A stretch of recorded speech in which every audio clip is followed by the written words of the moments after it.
Hey folks, so we've all been there. Get up in the morning, fix us a bowl of cereal, and you're faced with how much do you put in? How much cereal do you put in your bowl? Because if you put too much cereal in, you're gonna have soggy cereal. But if you don't put enough in, you're just gonna have to pour you another bowl. And wouldn't it be nice if somehow, some way, we were able to have just the right amount of cereal at the right time so that you can eat your cereal without it getting soggy? Well, today I'm going to introduce you to the Ferris cereal wheel. Right, to start with, we have little buckets that contain the cereal.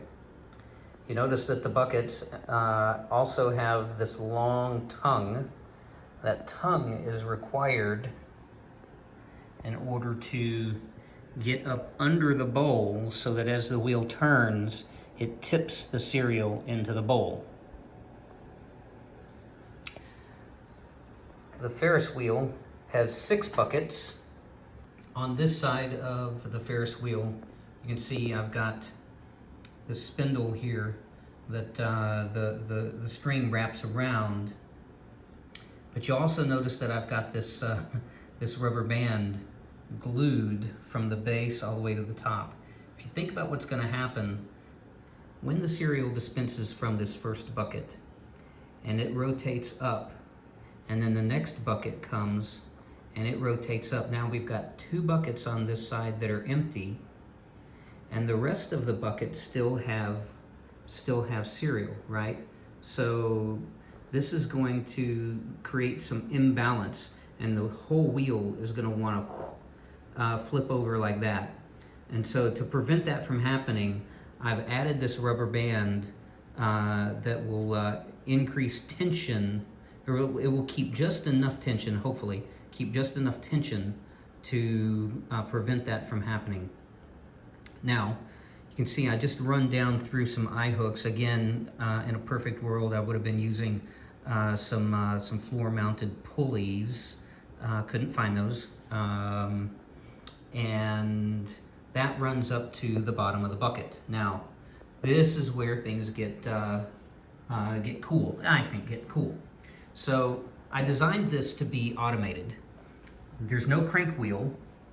This bucket is on a spring, and that spring is under tension while there is water in the bucket. While the water is released from the bucket will pull the string that's wrapped around the spindle. That will cause the spindle to unwind, turning the wheel. All right, folks, let's see what happens. All right, the whole mechanism is started by turning the valve, the water valve, to the on position. Hard to do while holding the phone. So one thing that I'm going to do is I am going to pay close attention to the buckets. Now you see it's starting to rotate. See, now it stops. So I already know, and this is materials, right?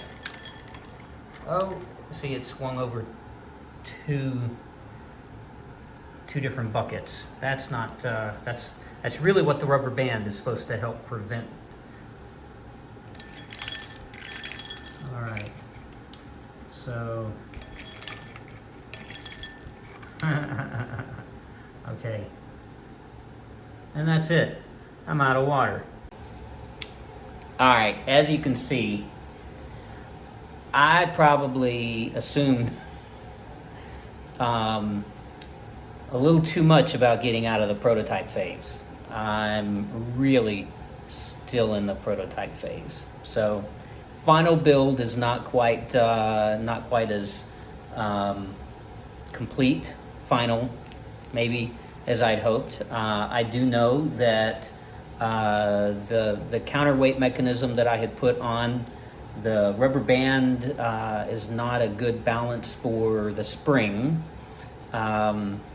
The mechanism for dispensing the cereal into the bowl is not ideal. It doesn't empty the buckets, so I need a redesign on the mechanism for the buckets, and then just kind of quality of life things. I really need to improve the position of the bucket, how the bucket and the water drain, so that I'm not spraying water everywhere when it lifts out of the bucket.